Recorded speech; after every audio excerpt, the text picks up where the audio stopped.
Welcome back, everybody. 13 after the hour, and today in Behind the Headlines, we're taking a look back to the Florida Medical Marijuana Initiative, Amendment 2, that narrowly failed to be added to the Colorado, that'd be amazing, the Florida Constitution. So many states. The Florida Constitution requires that you have a 60% vote to add an amendment, and the amendment for medical marijuana got 57 point something percent, about 58%. So it just narrowly failed making it into the Constitution. And the man behind it was attorney John Morgan. He is a multimillionaire personal injury attorney with law offices throughout the state, based in Orlando, who placed a majority of the money, mostly his money, into the fight for medical marijuana. He put in an estimated, over $4 million in cash and loans to People United for Medical Marijuana. The campaign itself had $7.4 million, so he contributed over $4 million of that. Morgan, when faced with the loss after the election, said, quote, "I'm not used to losing, but I lost. I lost in a very public way. But I also believe when you lose, the greatest gift you get is humility. I think with humility, you can be much more reasoned, much more measured, and you can take failure and turn it into success." End quote. So I am very thrilled about John Morgan coming around on this, because according to this article, it seems like he did learn the right lessons from this medical marijuana loss. The first thing was to not underestimate the opposition. Now, up until the Florida campaign, there had never really been an organized and well-bankrolled opposition campaign to medical marijuana. But Florida was the first time it ever happened, when the Drug-Free Florida Committee spent $6.3 million, much of it on advertising campaigns, to raise doubt about the amendment. That $6.3 million was raised mostly from the $5.5 million that came from one person, Sheldon Adelson, the billionaire Las Vegas casino owner, who is the 12th richest person in America.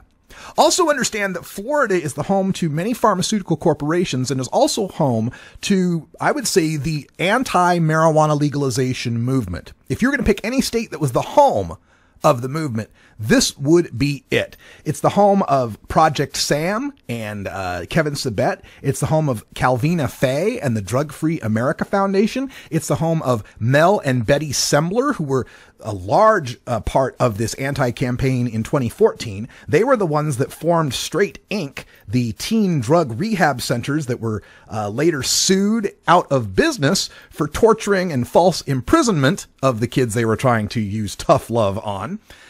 So don't underestimate that there will be, from this point forward, campaigns against medical marijuana, and they could be fairly well bankrolled.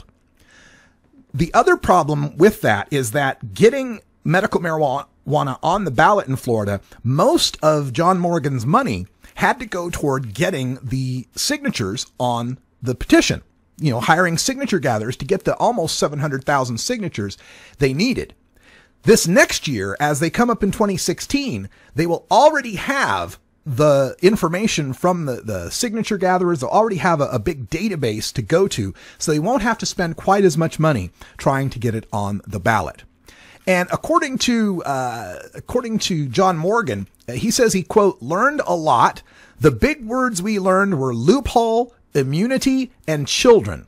Those were the three big words they kept coming at us with. Distorted, we think, but nonetheless very effective." The loophole he speaks of is how the Florida Medical Marijuana Amendment was written with a California clause that would allow doctors to recommend medical marijuana for any condition they felt it would be appropriate. The opposition painted that as a big loophole that would allow just about anyone to get medical marijuana, that it would be de facto legalization.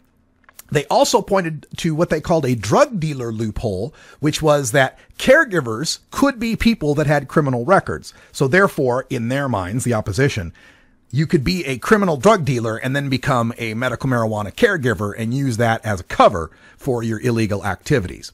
The immunity part, they were talking about the possibility there'd be immunity to doctors from lawsuits for medical malpractice over their use of, over their recommendation of medical marijuana, which seems odd considering that marijuana is non-toxic and can't cause a fatal overdose. Don't know what you'd be suing over, but Morgan says that's another lesson that they had learned, and he says, quote, "I'll make sure they don't get it next time," meaning the opportunity to go after that immunity clause. And the children. What about the children? Another consideration, because the medical marijuana amendment didn't specifically say that children couldn't get medical marijuana without their parents' permission. Even though Florida law makes it so that you can't do any major medical things without a parent's permission, that wasn't explicit in the amendment. Morgan says he's learned his lesson from that and will make it explicit in the amendment next time.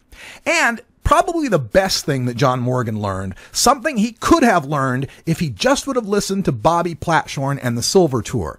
And that was that he spent too much time on younger voters, including college students. He says, quote, Morgan says, quote, "I spent so much time trying to motivate young people to come out and vote, which they did to a degree, but not like I'd hoped for, noting that the support from voters 65 and older had, quote, dropped through the floor," end quote. Do not make that mistake next time, John Morgan. You've got to get seniors, especially in a place like Florida, on board with medical marijuana. And they should naturally be the group most likely to want to vote for medical marijuana, since there's so much it can do to help them with all of the conditions they have to deal with on a daily basis. Get a hold of Bobby Platshorn, talk to the Silver Tour, and get his advice on how to communicate with seniors on medical marijuana. He's been doing it since 2009.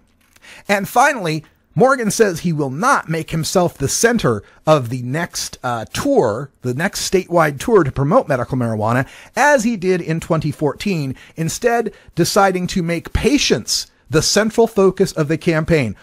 Wow, what an epiphany. A medical marijuana campaign centered on the patients who could actually benefit from passing medical marijuana.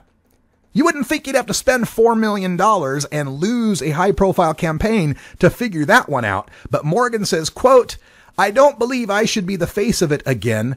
By the way, I'm too old, gray, and fat to go through it again," end quote.